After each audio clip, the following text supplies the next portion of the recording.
Hello. We continue our course on quantum methods in molecular simulations now online, and we take the fresh topic of density functional theory calculations. Till now, you must have learned about the basics of quantum mechanics, the concepts of wave function, eigenvalues, which are nothing but energies, many body Schrodinger equation, and various approximations to solve many body Schrodinger equation via solution of the Schrodinger, one of the other approximations of Schrodinger equation. Now, density functional theory is one of the most popular methods to implement quantum chemical calculations, and in fact, if you are coming across any publication on quantum chemical calculations, it is highly likely that today they must be using DFT calculations for their analysis. And this becomes even more important when you do calculations for materials for analyzing periodic surfaces or periodic materials. So now what we will do today is we will make a case for DFT. Okay, so we studied Hartree-Fock method and post-Hartree-Fock methods, and the question which obviously arises is that why should you go for an alternative framework which is called the density functional theory framework. Okay, so let us motivate ourselves for the same. Our fundamental problem was to solve the many body Schrodinger equation for the molecular system of our interest, right? So let us remind ourselves of how the basic Schrodinger equation for a single particle looks like. It looks like minus h cross squared by 2m Laplacian operator operated on the single particle wave function psi plus the potential energy operator operating on again psi, giving you the eigenvalue, which is nothing but energy of the system times psi. And here we identify this particular operator minus h cross square by 2m times Laplacian as the kinetic energy operator, and to emphasize that this is an operator, I will put a hat on top of it, and this operator V is the potential energy operator. Now, since we have molecular systems under consideration, the potential energy operators would be nothing but the electrostatic potentials, which would be of the form 1 by 4 pi epsilon naught qi qj divided by r ij. Right. So this was our Schrodinger equation for a single particle, and for molecular system we consider the particles. So a molecular system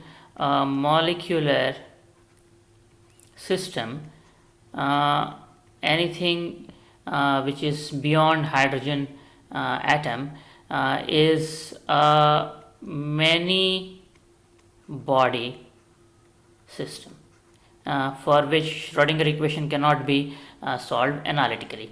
And how do we consider this any molecular system as a many body system? We consider any system to be comprised of the nuclei and the associated electrons, right? So every system consists of nuclei and the associated electrons. We consider a system which has n number of electrons and which has m number of nuclei, right? So let's take the case of say our favorite molecule, say ethanol. So in case of ethanol, we have C H H H C H H OH. Why did we take the case of ethanol? We'll make it explicit in a little while. So if we have ethanol, then the number of nuclei that we have in our system is like 1, 2, 3, 4, 5, 6, 7, 8 and 9. So M in this case is equal to 9. And if you count the total number of electrons in the system, it will turn out that you have 26 number of electrons in the system, right? So now what exactly is the problem when I solve n electron m nuclei many body Schrodinger equation? This is an overwhelmingly large dimensional problem.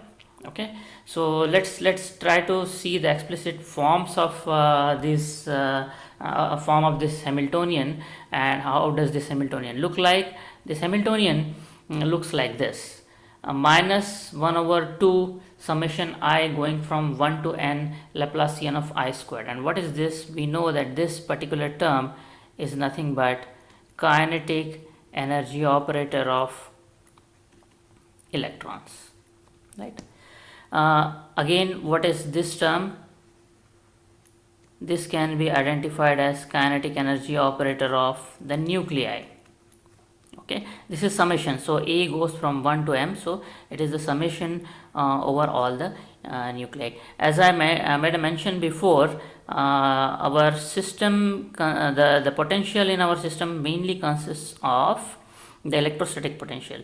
So if you have electrons which are negatively charged and you have nuclei which are positively charged, so then what all possible combinations do you have which offers the electrostatic potential?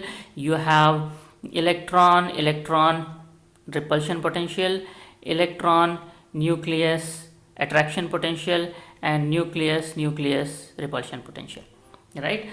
So we see that here you have term RIA, which means this is nuclear electron attraction potential, then you have Rij. Small r stands for the distance between two electrons, and so this is electron repulsion potential.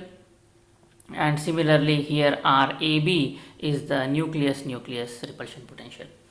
So this is the overall Hamiltonian for a molecular system. And let me cite here that n goes, so n in our case of ethanol was 26 and m was 9. So that means here I have n which is 26, here I have m which is 9, here n is 26, here m is 9, again 26, and here 9 and 9. Which means what? If I try to calculate the dimensions of this problem, then I see that and what kind of this Laplacian is this? This is the Laplacian. So this is I goes from 1 to 3. So let me use another index here. Say m equals 1 to 3 del 2 by del x m squared. Right, so where xm is the x coordinate, x1 is m is equal to 1 is the x coordinate, m is equal to 2 is the y coordinate, m is equal to 3 is the z coordinate, and so on. So which means that if I want to solve this entire problem for ethanol, this will easily be, if you do a simple math, this will be a problem which has a dimension of a number which is larger than 100, right? So you are solving an extremely large dimensional problem the moment you encounter a molecular system. Now how to reduce the dimensionality of the system? So this is the first question, right? So now we see that you have the coordinates of electrons, and you have the coordinates of nuclei. Okay, these are the two quantities which basically give rise to the dimensionality to the system. And you have three spatial coordinates for electrons and one spin coordinate for an electron, and for nuclei you have three spatial coordinates. So that means in the present system you will have 4 into 26 plus so this has to be 4 into 26 plus 9 into 3, and whatever this number comes to be, that will be the dimensionality of the problem. So first effort that we would do to reduce the dimensionality of this problem will be to decouple the nuclear and electronic coordinates, right? So, and what helps us in doing that is what is called the Born-Oppenheimer approximation.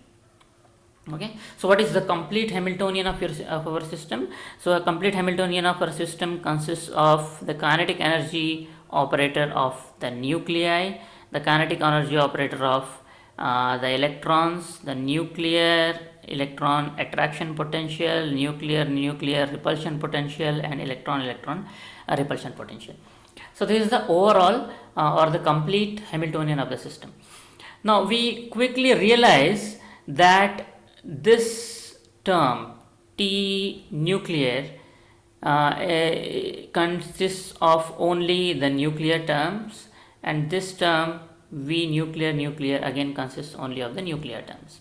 And what Born and Oppenheimer realized is that the mass of nuclei is much larger than mass of electrons, right? Which means I can imagine that the electrons move much fast compared to the nuclei, and as soon as the nuclei assume a new position, the electrons would quickly adapt to the new position. So this enables us to decouple the nuclear and electronic degrees of freedom, and we say that the total Hamiltonian consists of the electronic Hamiltonian and the nuclear Hamiltonian, right? And what is the nuclear Hamiltonian? Nuclear Hamiltonian is nothing but the summation of these two quantities. Okay, but then we realize that the fundamental reason that we are interested in solving an electronic structure problem is that we are interested in the electronic properties of the system, which means we have kind of an idea that it is the electronic structure of your system which plays the key role in governing the properties of the system. And therefore what we say is that given a set of coordinates of nuclei, suppose we fix a set of coordinates of nuclei, we would like to ask the question that what is the electronic structure of my system. Okay, which means that I can eliminate T nucleus. The nuclei do not have any kinetic energy because you have frozen them, and T nucleus is just an additive term. It is a classical electrostatic potential, so which can be added later to the Hamiltonian, to electronic Hamiltonian, to get the overall Hamiltonian. And this gives rise to only three terms: T electron, V nuclear electron, and V electron, and that gives rise to what is called the electronic equation corresponding to the electronic Hamiltonian, right? And therefore the energy that we will get, so this is again an eigenvalue problem, this is again the Schrodinger equation, but the energy that we will get will not be the total energy of the system, but it would be the electronic energy of the system, and what you will have as the eigenfunction will be the electronic wave function of the system, right? So for the time being, to reduce the dimensionality of the system, what we have done is we have eliminated the nuclear degrees of freedom, and we are considering only the electronic degrees of freedom. Fine. But if we go back and see this summation, all you have done is you have removed these 27 number of dimensions in your system, but your system still has 4 into 26, which is 104. You still have 104 dimensional system, and if you are to solve explicitly many body Schrodinger equation for ethanol, you will basically be solving a 104 dimensional problem, which is huge, right? So then what we do is we say that we at least one step we have proceeded, and we say that so now onwards everywhere when we write psi, this is basically the electronic Hamiltonian. I have removed the superscript ELE. So what we do is we have to find out the wave functions for this electronic part which satisfy this condition. They satisfy the condition of antisymmetry. We know that electrons are fermions, so therefore if I exchange x1 and x2, the probability should remain the same, and that's why the square of the modulus remains the same, but the absolute sign of the eigenfunction should become negative. And I should also look for the wave function which should be normalizable, which means that if the electrons have to be found somewhere in our system of interest, then if I have to integrate it from dx1 dx2 up to dxn, then the total probability must normalize to 1, right? So what I have done is I have changed my many body Schrodinger equation problem from a complete problem of nuclear and electronic coordinates to just the electronic coordinates, which reduces some of the degrees of freedom. Then what do I do next? Okay, my first and foremost problem would be to define my system itself. Okay, so as I said, the example that we are taking is of the ethanol, which is C2H5OH, right? Now if I am doing an electronic structure calculation, the question that I would ask myself is how do I characterize the system? Okay, which is that mathematical quantity which will tell me that I am dealing with ethanol, right? And since we are dealing with the electronic structure, we are dealing with the electronic Hamiltonian explicitly, we would say that I would be interested in knowing the electronic properties, and therefore the total number of electrons in the system n is a quantity which characterizes my system, and that is equal to 26 in my case. Right. So the moment you tell me that I have 26 number of electrons in my system, one of the possibilities is that I am actually dealing with ethanol, right? But let us see. I have another arrangement. So the first arrangement was like this, which we drew previously. This one. Let me highlight. This is the first arrangement, and this is the structural formula of ethanol. Let me just go to this second arrangement, and let me draw this structural formula: CH3OCH3, dimethyl ether. Okay, dimethyl ether. And if you see this, if the chemical formula for ethanol is C2H6O, the chemical formula for dimethyl ether is also C2H6O. Okay, so I have a problem here. If I have to uniquely characterize my system, then merely specifying the number of electrons in my system is not going to solve my problem, right? Because 26 electrons are present in ethanol and 26 electrons are also present in dimethyl ether. So now I need to ask myself this second question, that what is that which characterizes ethanol, which makes it different from dimethyl ether. And the term which is commonly used in DFT is the nuclear electron attraction potential, which is also called the external potential. Okay, what is the meaning of this?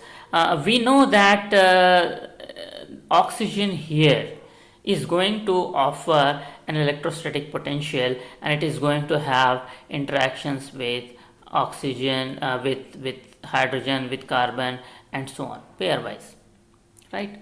So the way structure of the arrangement of atoms are there in ethanol is different from the way the atoms are arranged in methanol, in dimethyl ether, which means that my electrons, I can say that my electrons are present in an external potential. Okay, the electrons are present in external potential. And what is the reason behind external potential? What gives rise to the external potential? That is the charge on the nucleus of a particular atom. And therefore, since the arrangement of atoms, the arrangement of nuclei in different compounds is different, the same number of electrons in different compounds experience different external potentials, and therefore we can characterize a compound first by the total number of electrons that it has, and second by the nuclear electron external potential or nuclear electron attraction potential. So therefore, what I need is, I need to specify a system in electronic structure calculations in general, and DFT more specifically. I need to tell the system the number of electrons that I have, and I also need to tell the system the location of the locations of different nuclei which are present in my system, and that would uniquely characterize my system. Right now, if I have this with me, then how can I possibly determine the energy of the system? Okay, and we would resort to the variational principle for that purpose. So what does the variational principle say? It says that the electronic structure problem is a two-part problem. It's a two-part problem. First, specifying the system that is n and v nuclear electron, and remember that v nuclear electron external potential is not explicitly known, because we do not know the exact location of nuclei yet, right?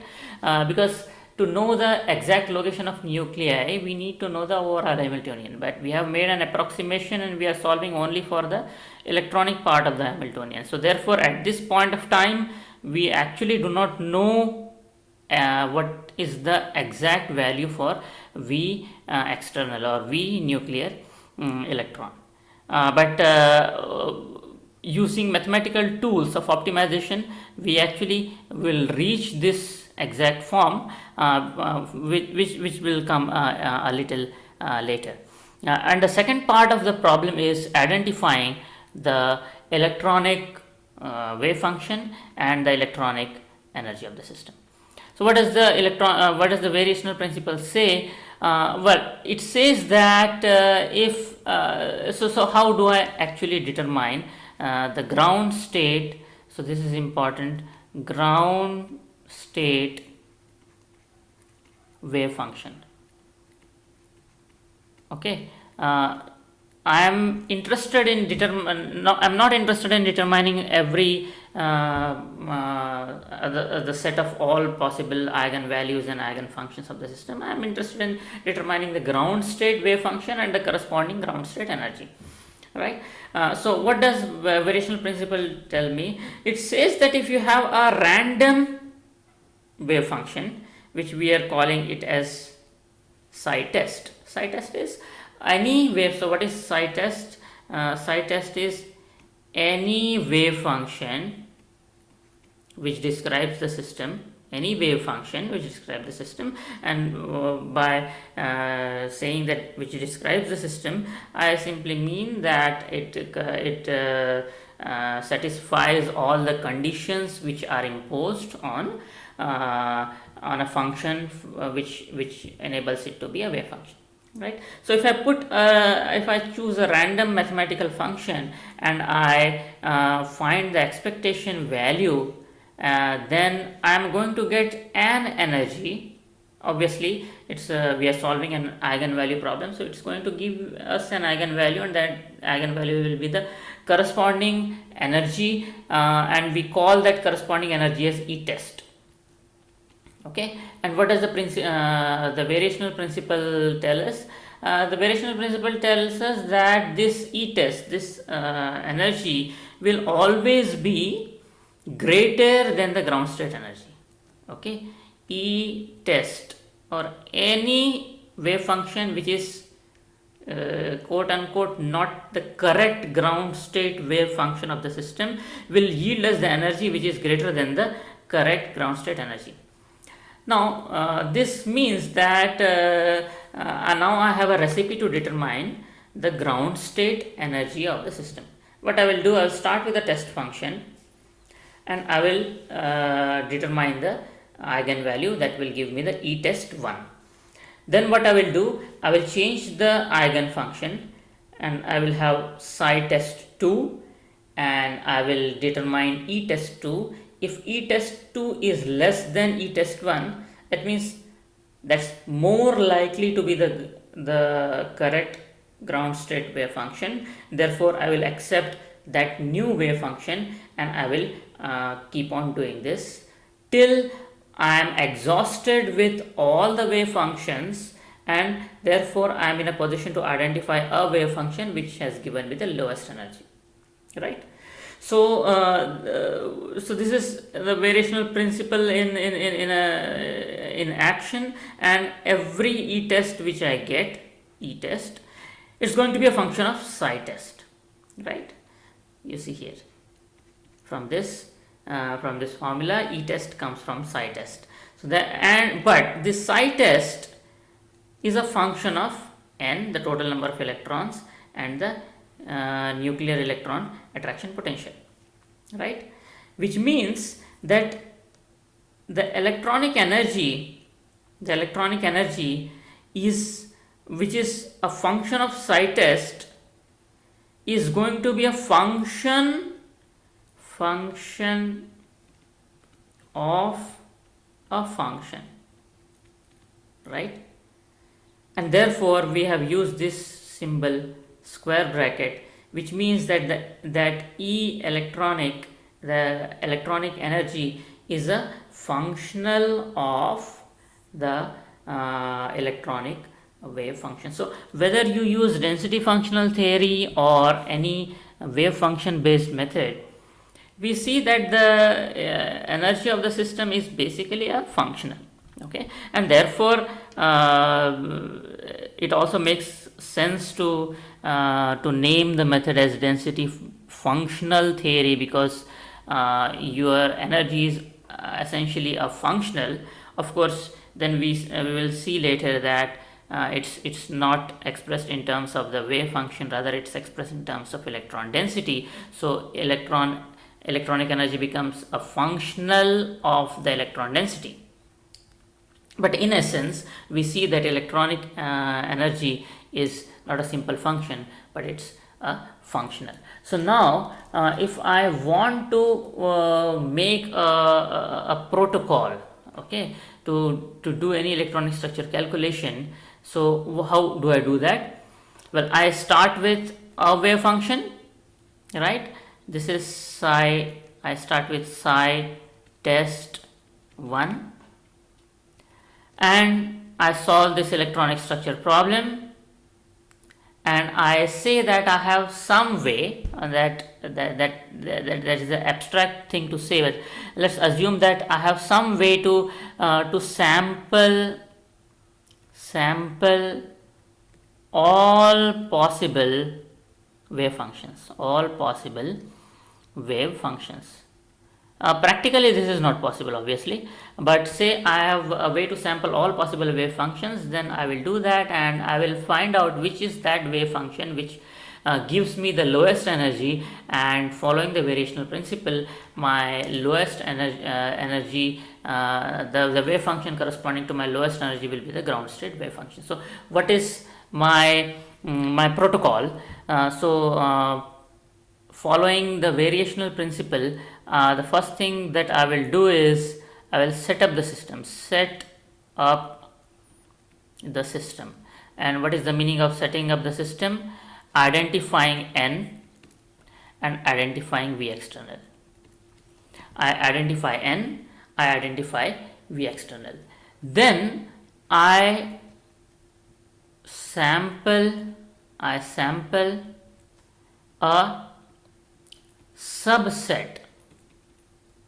subset of appreciable psi n's, and by psi n I mean n electron wave function.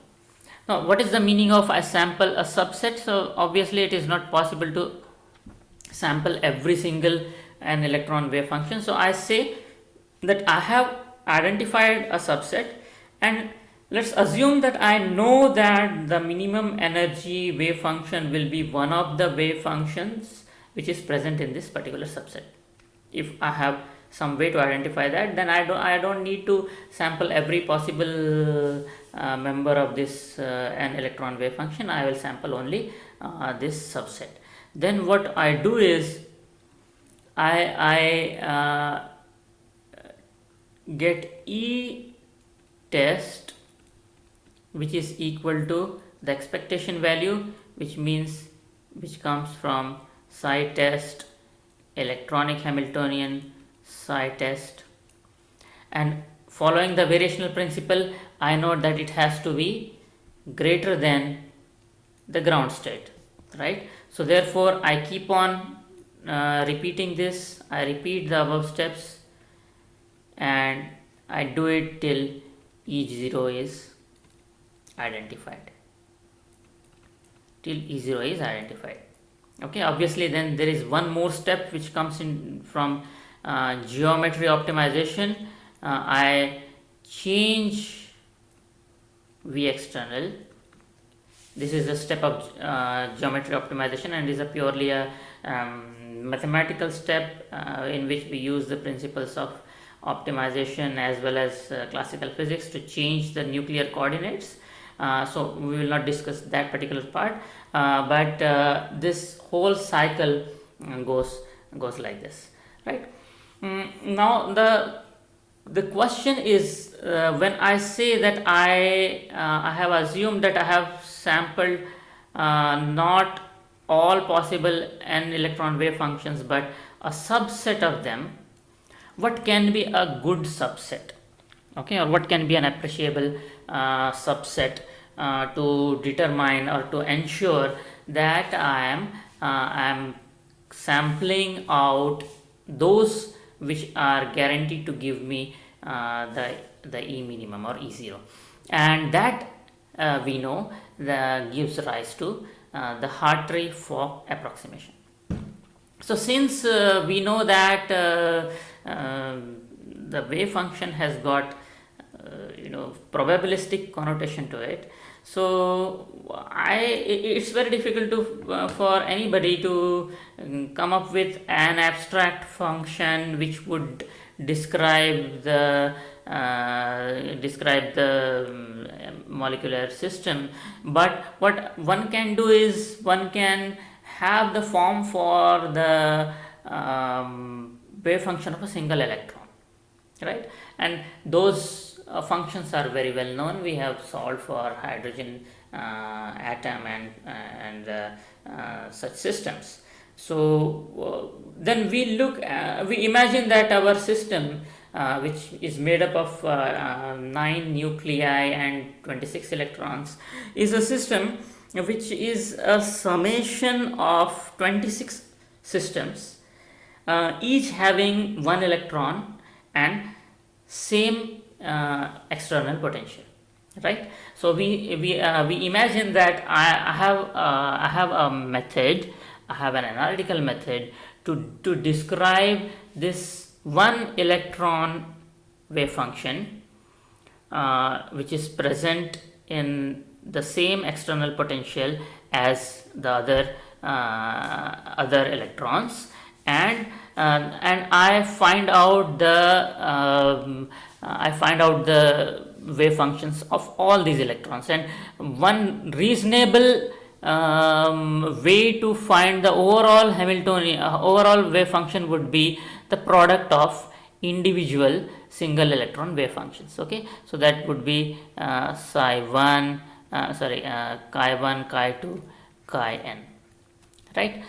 So this is the first, the most crude way of imagining an electron wave function which comes out of single electron wave functions, right?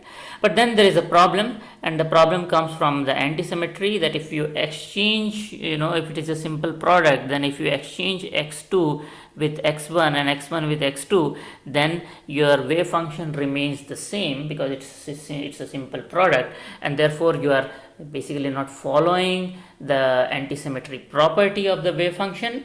And therefore correct way to satisfy this antisymmetry property is what is called the Slater determinant, and the normalized 1 over root over n factorial is the normalization factor. And if you see, this is, so what is the meaning of chi1 x1? This is the, so chi1, all of these chi1 are the single electron wave functions of the first electron when it is present in coordinate 1, coordinate 2, coordinate n, and so on. And then what's interesting is, since we know, okay, so there is one problem. So this sign has to be a determinant sign, not a matrix sign. So just change this. So when we exchange one one column with the other column, then we simply get the negative of the determinant, right? That's the property of the determinant.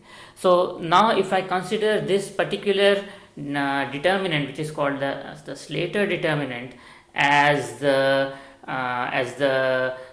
n electron wave function, then I have got a subset. See, instead of having abstract wave function coming out of some mathematical formula, now I have determined my system, which comes from the constituents of the system.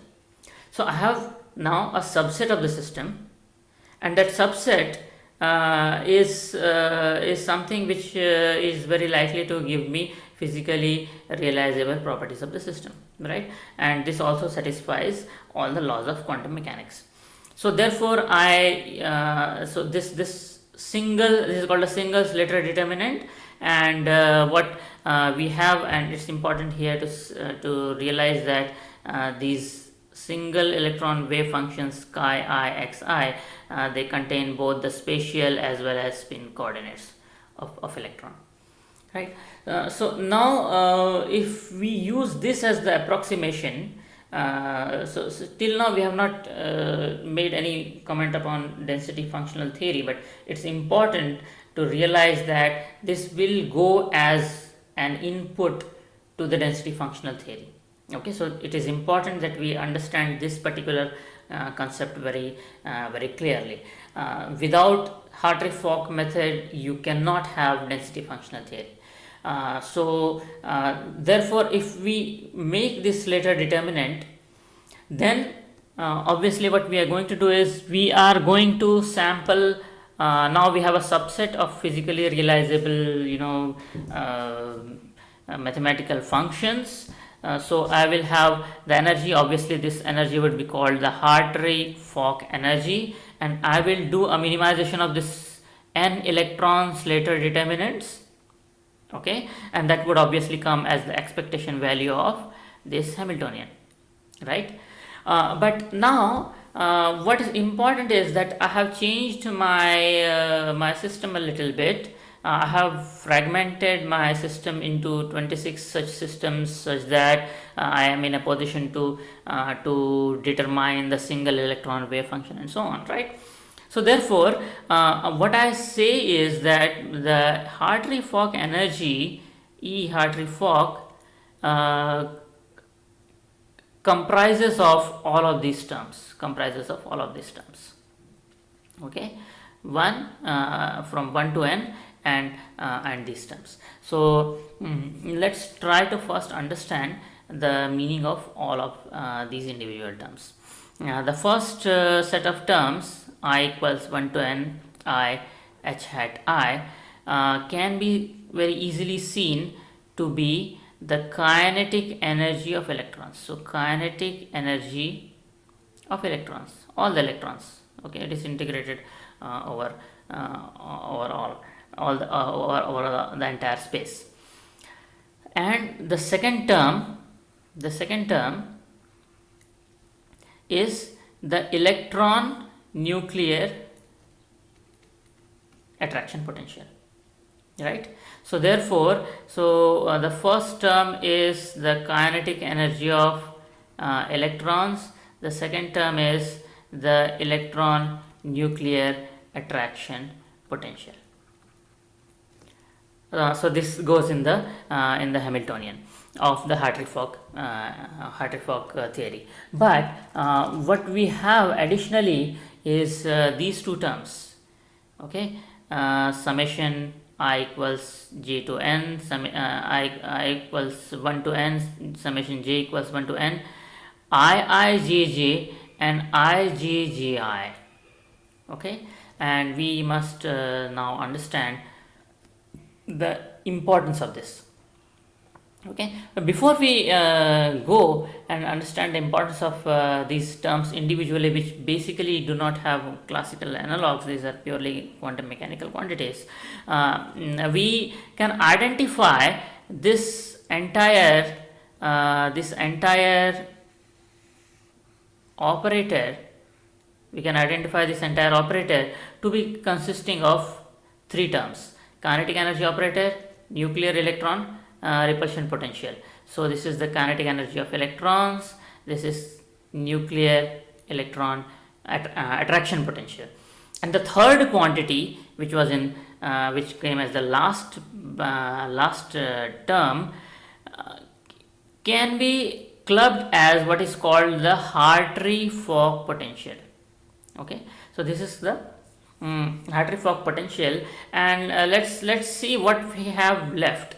In an electronic Hamiltonian, we have kinetic energy of electrons, we have electron nuclear repulsion potential, and we have the nuclear electron attraction potential and electron repulsion potential. So electron repulsion potential is the last quantity which we did not take into account if we consider these two quantities. So therefore, this means that we, instead of having an explicit pair potential for electron repulsion, you have substituted the electron repulsion potential with this quantity, and this quantity is called the Hartree-Fock potential. And what is its significance? It is the average repulsive potential experienced by ith electron, potential experienced by ith electron due to presence of n-1 electron. So what you have done, instead of using pair potentials and summing them over all every single electron, you assume that I know that there is a electron here, electron 1, and it is present in an overall potential, and this overall potential is V Hartree-Fock, okay. And this overall potential comes from the contribution Okay, these are the two contributions. The two contributions are IIJJ and IJJI. Okay, so what are the two contributions? Let us look into that. So this one IIJJ is again the electrostatic potential, right? This is the electrostatic potential, which means that if the electron is present in a external potential, and obviously this potential is created by the presence of other electrons, then although you are not considering the pairwise potentials, but this the origin of this potential is going to be the electrostatic potential, and this is the expression for that. But we have an entirely new quantity, which is the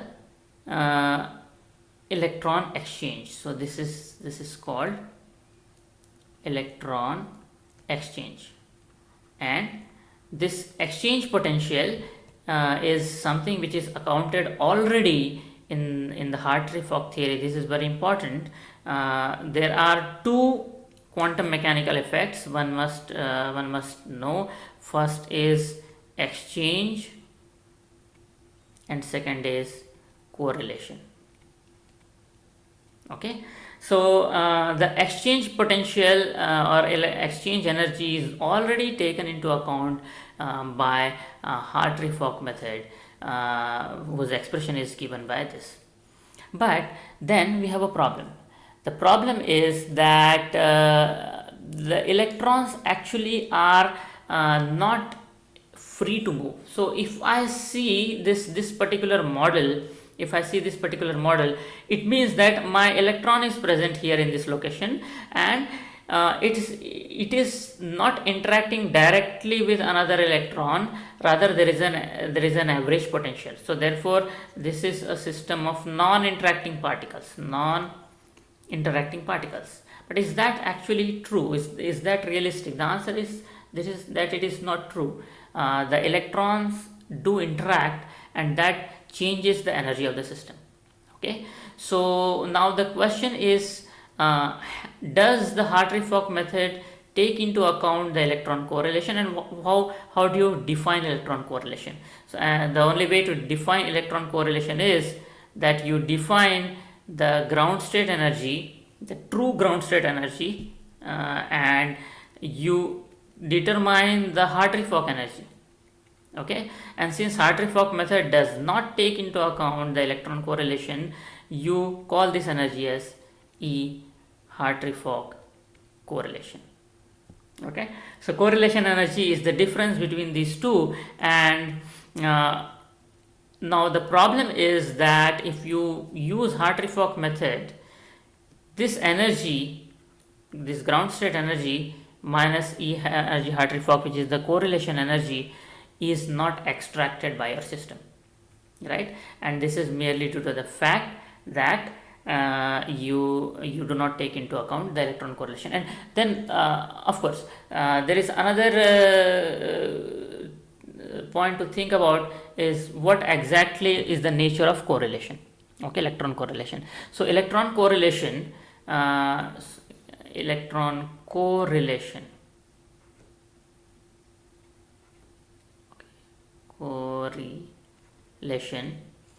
is of two types.